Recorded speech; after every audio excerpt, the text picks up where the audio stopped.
Assalamualaikum warahmatullahi wabarakatuh.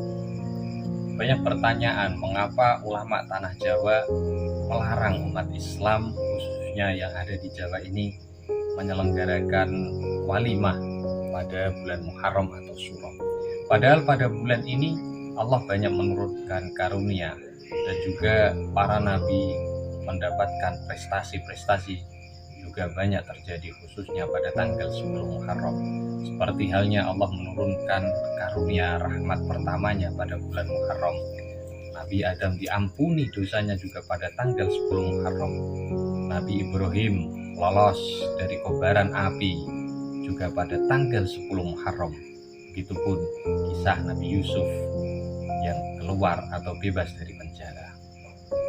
Nah, kesepakatan para ulama untuk melarang umat Islam mengadakan walimah pada bulan Asyura terkait dengan peristiwa pembunuhan cucu Nabi Muhammad SAW yang secara keji dibunuh oleh pasukan Ubaidillah bin Ziyad.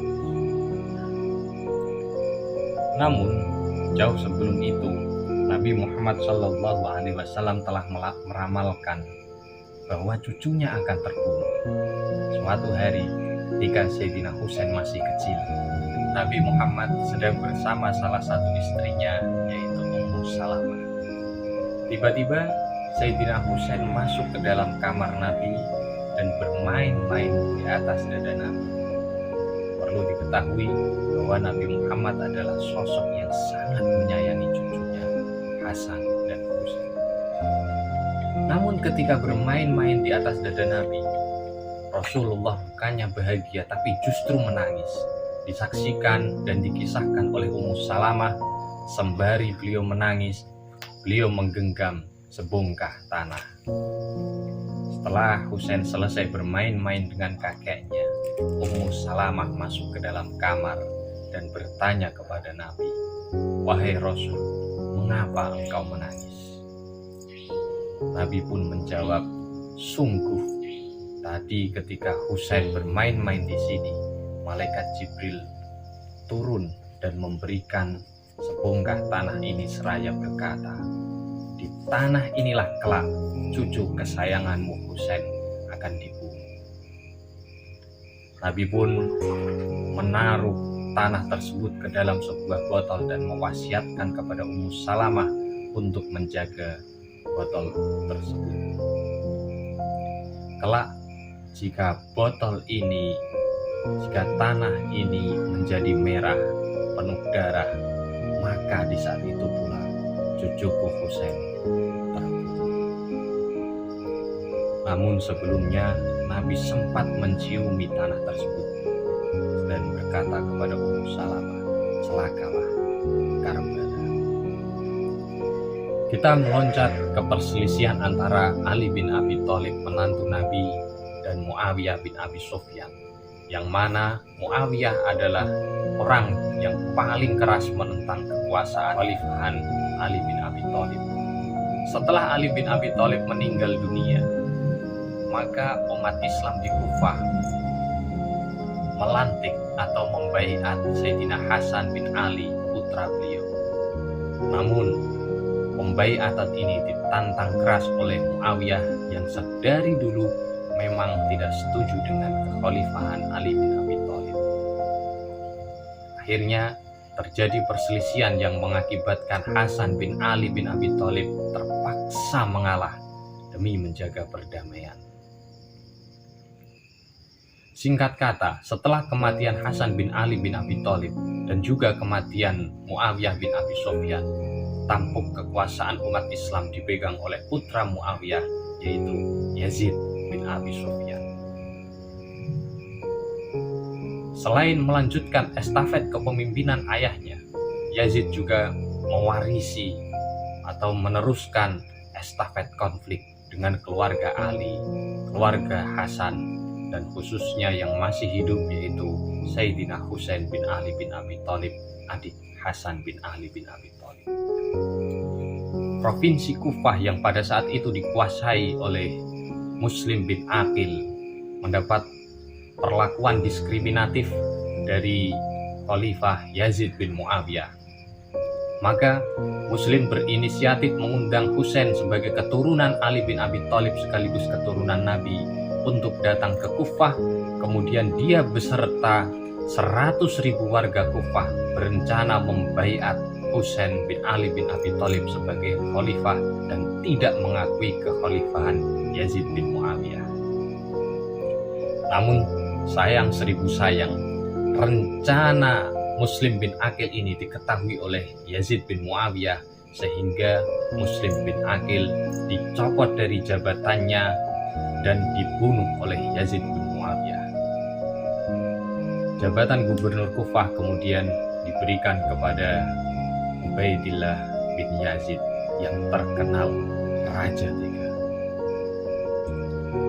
Akhirnya Husain yang mendengar undangan Muslim bin Aqil tadi dengan penuh semangat datang ke Kufah untuk menegakkan kebenaran dan meluruskan penyimpangan-penyimpangan yang telah selama 2 generasi ini terjadi.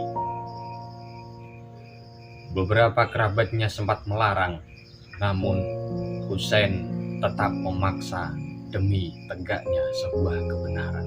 Husain beserta kurang dari 150 pengikutnya berangkat ke Kufah demi tujuan dan tugas yang mulia.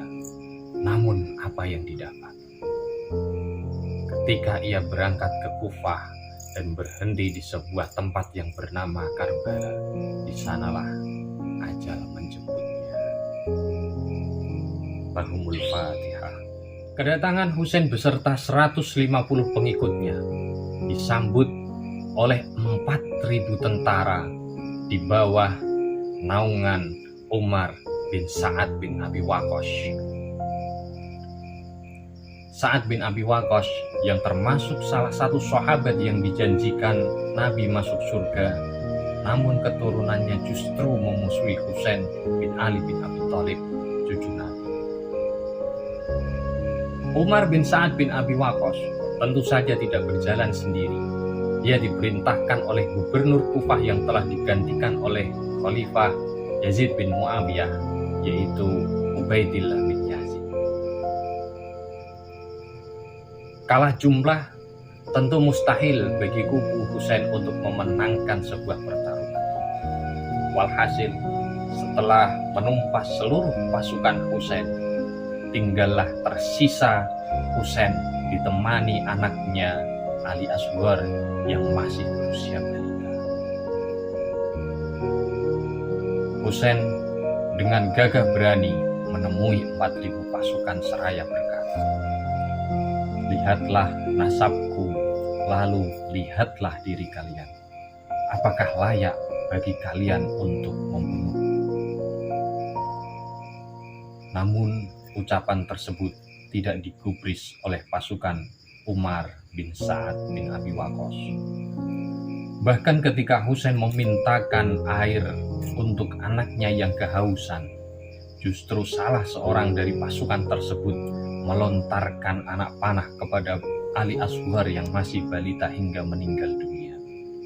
Sesaat kemudian Samir bin Ziljauzan memerintahkan menyeru kepada 4.000 pasukan untuk menyerang Husain yang tinggal seorang diri. Sinan bin Anas bin Amir Nahrawi memukulkan benda tajam hingga mengenai telinga cucu kesayangan Nabi Muhammad SAW. Darah mengucur dari telinga Husain.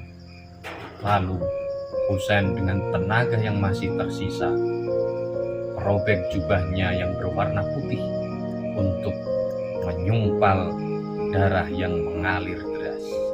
Seketika jubah tersebut pun berubah menjadi merah penuh darah. Dalam kondisi yang sangat lemah dan tidak berdaya, Husain dipaksa mengakui kekuasaan Yazid bin Muawiyah. Husain dengan gagah berani menolaknya, hingga Sinan bin Anas bin Amir Nahrawi melemparkan tombak mengenai kepala Husain, lalu memenggal kepala Husain dengan keji. Ia kemudian menyerahkan potongan kepala Husain kepada Ubaidillah bin Yazid. Kejinya lagi, Ubaidillah bin Yazid memainkan lidah dan dahi Sayyidina Husain, cucu kesayangan Nabi, dengan tongkatnya. Anas berkata, sungguh aku pernah melihat Nabi mencium tempat di mana engkau memainkan tongkatmu itu. Ketika tragedi mengenaskan tersebut terjadi, selama 7 hari, matahari seperti enggan bersinar. Langit tertutup kabut berwarna kuning. Dan hari-hari dipenuhi oleh kegelapan. Ummu Salamah, istri Nabi Muhammad yang masih hidup pada saat itu, pada saat kejadian peristiwa Karbala tersebut terjadi, ia menangis sejadi-jadinya. Ketika ditanya oleh pembantunya, mengapa engkau menangis? Ummu Salamah berkata, semalam aku bermimpi kepada Nabi dalam keadaan khusyuk. Beliau mengusap jenggotnya yang penuh dengan debu. Ketika aku bertanya kepada Nabi, wahai Rasulullah, mengapa engkau bersedih? Nabi menjawab, sungguh aku telah melihat cucuku Husain dibunuh dengan keji. Seketika Ummu Salamah teringat wasiat Nabi akan segumpal tanah yang ditaruh di dalam sebuah botol. Benar saja, tanah tersebut telah memerah penuh darah. Lalu Ummu Salamah memerintahkan pembantunya untuk pergi ke pasar mencari informasi tentang kematian Husain. Dengan situasi hati yang tidak bisa diceritakan, pembantu Ummu Salamah bercerita kepada tuannya bahwa Husain mati dibunuh di Karbala.